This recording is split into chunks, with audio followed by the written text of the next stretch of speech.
Hello, everyone, and welcome back to Nothin But Net, where we talk all things and everything basketball.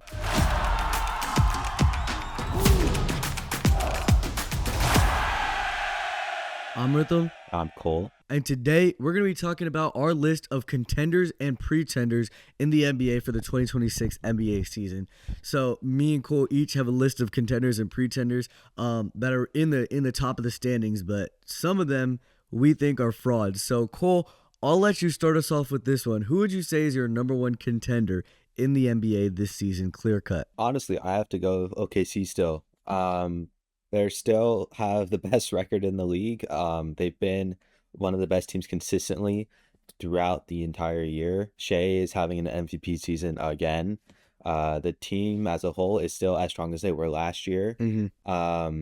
Like they're honestly just a way better team. I 100% agree. And to highlight something a little bit more about OKC, I have them as my number one contender as well. I mean, obviously, the team is stacked, defending champions, but I just want to highlight something is the addition of Jared McCain, how much that has improved their team, the way he can move off Right. ball, and he's probably not going to get a lot of playoff minutes, but when you have a guy like Jared McCain on your team who you can sub in instantaneously whenever he's needed just to be that guy to shoot some threes and make them, that's how you know you have a good depth on your team, is when you have him like as your 11th man. So Right. yeah, cool. I 100% agree with you. OKC is definitely my number one contender this year. Who would you say is your number two contender? You would say. I've been kind of thinking about this. It's either for me between San Antonio and Detroit, but I think I'm gonna go with San Antonio here because they in the West have been kind of like the OKC killer. They've won the regular season series against them, which no other team has done this year. Honestly, like with Wemby on the team and like the entire team is just like really, really close to OKC in my opinion. Wemby's having an MVP year. They got guys like De'Aaron Fox, Stephon Castle, Devin Vassell. All the young guys are starting to kind of it's their coming out party this year. The Spurs have just been like a really solid team all year and definitely in the Yeah. West one of the closest to OKC and like honestly like they just had excuse me, like it's just Stephon Castle, Devin Vassell are like the main reason why they're up here and why they weren't really up here too much last year, in my opinion. Here's why I posed the question, because I agree that I think that the Spurs are having a phenomenal season. Obviously, that obviously Victor, but also the guard trio of Stephon Castle, Dylan Harper, and De'Aaron Fox are doing exceptional. But Cole, here's why I ask you the question. Obviously, we know that OKC has a really good roster. If they took Shai off that roster, if they just deleted him, right? They have J-Dub, they have Chet, they have a lot of good guys, and they have a lot of depth. Do you think that the Spurs would still be a good team without Wembanyama, or do you think he's doing much of the heavy lifting compared to Shai, who's not? He's still doing a lot of work for that OKC team, but he's not doing as much of the heavy lifting as one would say Wemby is for the Spurs. I have to say that the Spurs without Wemby are still definitely a playoff team. While last year they weren't, I think the difference this year is that you've had guys like we've mentioned, like Stephon Castle, Devin Vassell, even Dylan Harper a little bit kind of blossom into the players that we expect them to be.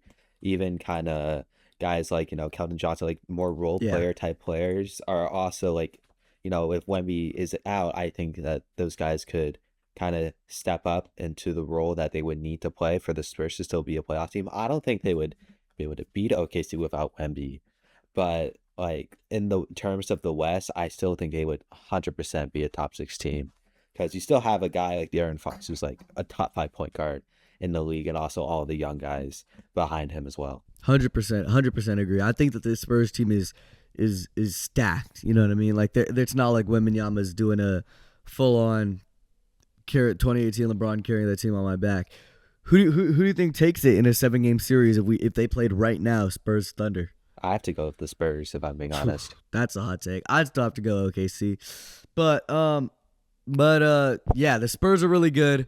They're a contender. Now moving on to my third contender, Cole mentioned them earlier. It is the Detroit Pistons. Now, I have this rule for a lot of teams, and I've had this rule for a lot of time, is that you have to lose before you win, right? We saw that with Minnesota. They lost twice in the play-in before they actually made it to the conference finals 2 years in a row, right? We saw it with Boston losing constantly in the conference finals before actually winning their ring. We saw it with Denver. We saw it with OKC last year losing to Dallas in the second round. And Detroit, they lost to New York in the first round last year, a really good, experienced contender. Their young guys grew, and now they're dominating the Eastern Conference. They're the number one seed. They have one of the best defenses. Jalen Durant has taken an all-star leap. Cade Cunningham might be the MVP, fraudulent MVP, but he might be the MVP. And they're not a pretender to me because they've lost before. They have playoff experience, right? So it's not like they're the new guys who are coming in and they're about to lose in the first round. No, like this team is experienced. They have vets. They have Tobias Harris. They have guys like that. I'm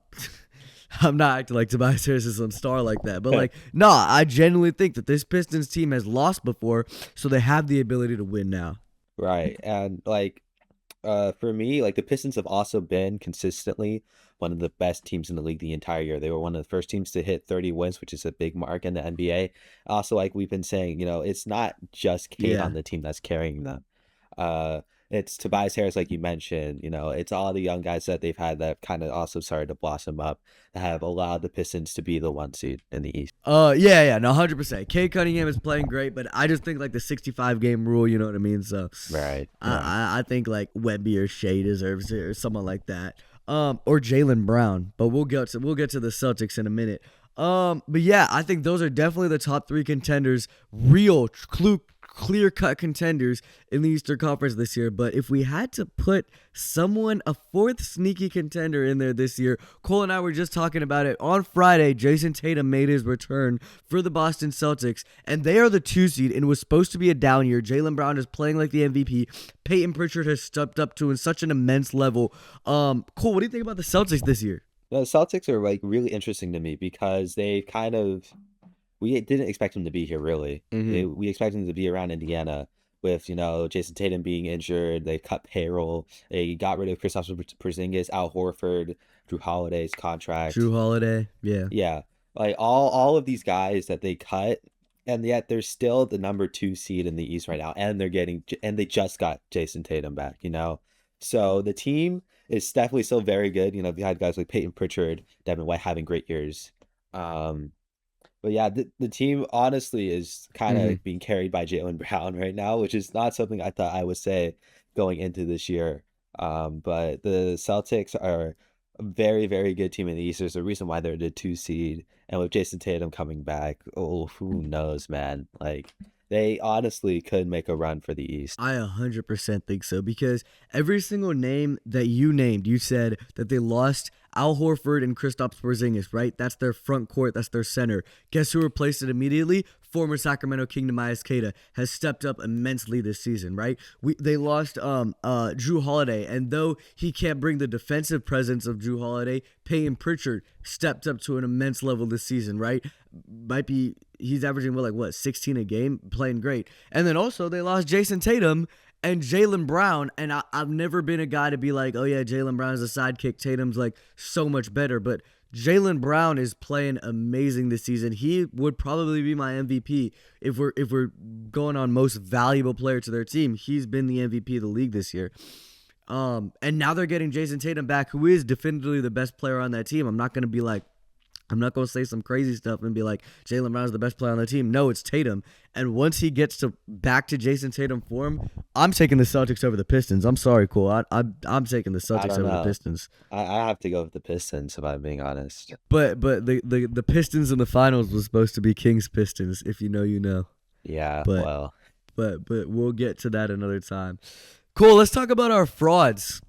Who's your number 1 biggest pretender in the NBA this season? A team that is highly ranked in the standings, has won a lot of regular season games, but the moment the playoff comes, you know that they're going to crumble. I have to go with the Lakers, if I'm being honest. They have been defensively one of the worst teams in the league. They have one of the lowest point differentials in the NBA out of all the playoff teams. It's like a negative 2 point differential. It's really bad. Uh, they've just defensively they are not a good team. Um, I think that, based on, teams in the West that are around them, like Houston or Denver, Minnesota, even Phoenix, I think could probably beat them in the 7 game series right now. They just like really haven't been able to gel like defensively. Other offense is good, and obviously it is because they have Luka on their team, and then also LeBron's still on the team. Austin Reeves has kind of blossomed up to be a good offensive Yeah. piece, but No, no. I just want to highlight their defense, like for a recent event, right? Yesterday, while playing the Knicks, right? They beat them, right? They beat them by a significant amount, by 13 points. But if you watch that game, their entire defensive strategy was to leave them open on three and pray that they miss. And thankfully, the Knicks just missed just a bunch of threes last night. But that was their entire defensive strategy. Like, that's not going to work in the playoffs. But LeBron has been out. Cole, do you think that the Lakers are better without LeBron? I right now I'm gonna say no, but I think like honestly they're getting to a point where like LeBron might start to hurt the Lakers a little bit. I know this is a hot take, but I like honestly think that LeBron like he's had an okay year, but like right now I don't know if he's really like a beneficial part of the team. Luka's obviously better than him. Maybe Austin Reeves you can put above him in some situations as well. Okay, we're not putting Austin Reeves over LeBron. All right, all right. We can chill. We can chill with that. We can chill with that. But like, like the point is that the Lakers this year with LeBron hasn't really been spectacular. LeBron obviously is 100%. like Yeah. modern time is like starting to catch up with him. Potentially, I'm not going to say it Yeah. actually is until, he's averaging less than 10 points per game in a year. But like the Lakers with You never LeBron, know. like You never I know. think right now it's stagnant. I think like if you like ask me the same question in like Yeah. 2 years, maybe even 1 year from now, it might be a yes. The Lakers would be better without Yeah. LeBron. I think they're definitely moving in the Luka Reeves white boy Lakers of the future rather than like the LeBron holding on for his last ring. But it also doesn't help when your center's averaging 2 points per game. But we'll let the Lakers fans get mad about DeAndre and but cool. I remember you mentioned when you were talking about the Lakers, you said if they were facing Denver, Houston, if they're facing Denver, Phoenix in a 7 game series, you would take those teams over them. And then you said Houston. And Houston's actually my fraudulent team because yeah, they're the 4 seed.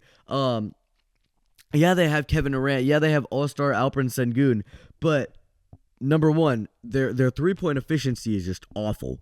Number two, in the clutch time scenario, end of the game scenario, oh my goodness, do they not have a plan whatsoever? It is just give Kevin Durant the ball and see if he does something, and if he passes, and if he doesn't pass, maybe he will, maybe he won't, and he'll probably miss a shot. Their end of the game finishing is awful. And if you're in the playoffs and you're in a tight game situation in win or go home, I don't trust the Rockets whatsoever.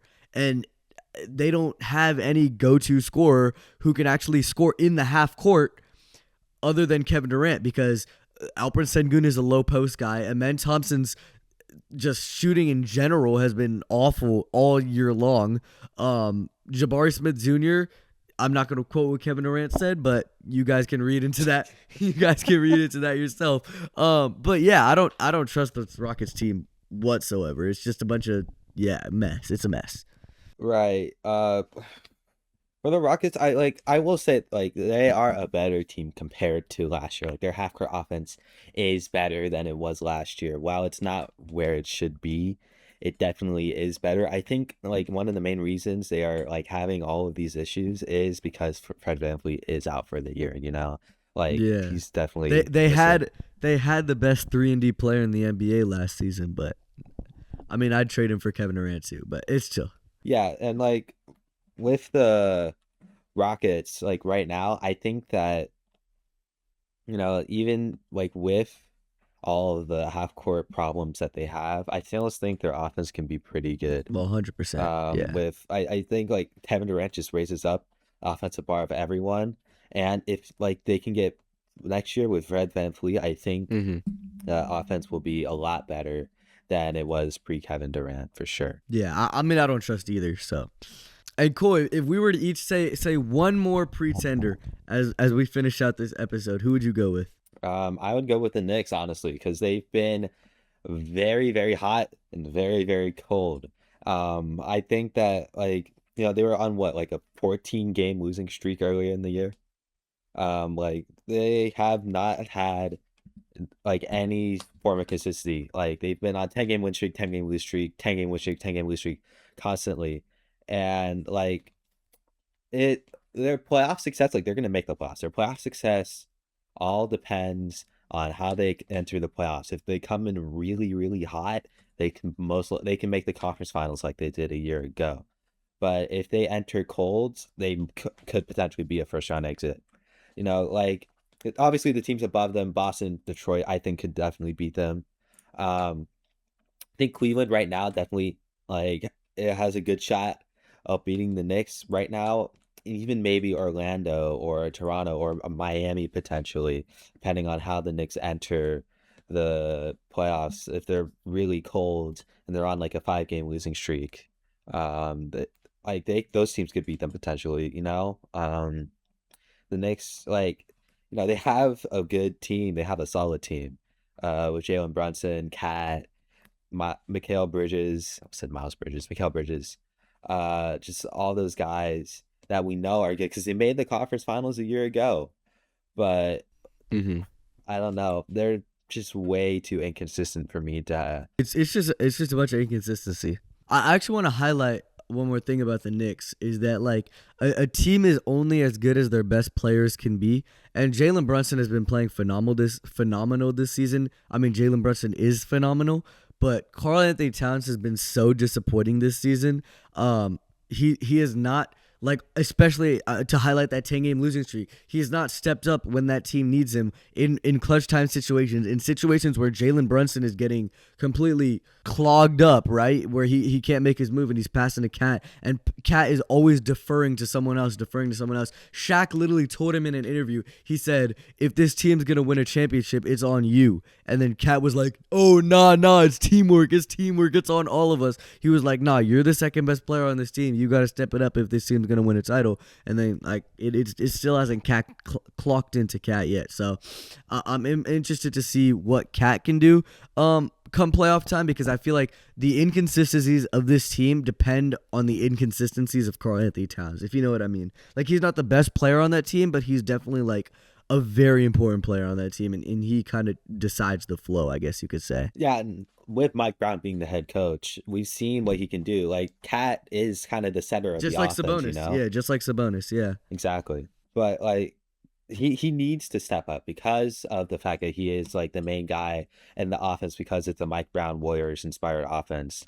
Like he kind of, I want to say, runs the team because Jalen Brunson is there, but he's definitely a major part of the team. And real quick before we end off the episode, Cole, it's the beginning of March, so we got to do this. Who's your championship pick? Spurs. I got to do it. Wow. That's gonna age well when they're first round exit in a month. No, I'm playing. I'm joking. I'm joking. Actually, with Jayson Tatum being back, I'm going Boston. Oh, But thank y'all for watching. Let us know in the comments down below if you agree with our contenders and pretenders, and we'll see y'all in the next one. Peace. bye.